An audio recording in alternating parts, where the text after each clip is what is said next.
sir. Senator Marks, Representative Felipe, Senator Sampson, Representative Scott, and distinguished colleagues.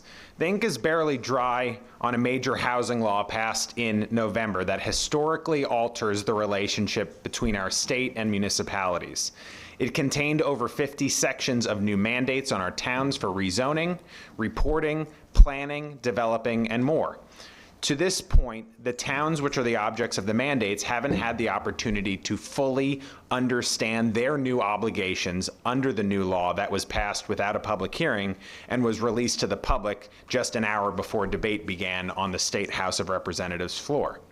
Just a couple months later, I sit before you in strong opposition of Senate Bill 151, which would add insult to injury, make light-density neighborhoods virtually illegal, and virtually end towns as we know them in Connecticut. The proposed bill in question would limit the maximum lot size to just 1/10 of an acre. It would limit setbacks to just 5 feet, so every house could be on top of one another.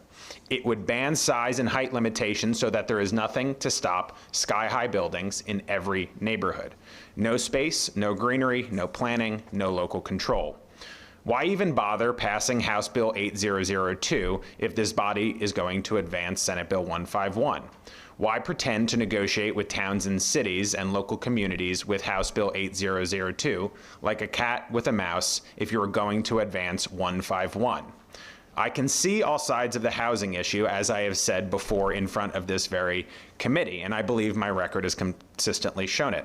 We need to have more housing and affordability in this state. Zoning can go too far, I will say it. I want to see more accessory dwelling units, residential and mixed-use areas, light-density workforce housing, and more. More importantly, we must reverse the policies of the legislature and the governor over many years, which have made the state unaffordable writ large. Eliminate hundreds of unfunded mandates that have driven up our property taxes to the top 5 of any state in the country. Reduce artificial barriers to the trades for workers and apprentices, reduce energy costs, and more. But let's not forget that local control is a unique and positive feature of Connecticut's history. It makes our communities stronger and reminds citizens that their voice matters and that democracy still works. Nobody should sit here and pretend that Hartford has all the answers, and yet we continue to legislate as if it does. Please reject 151, roll back 8002, change 830G, and stop centralization of power in the state capitol. The government that governs closest to the people still governs best. We can create an affordable Connecticut and defend local democracy and home rule. There is a better way.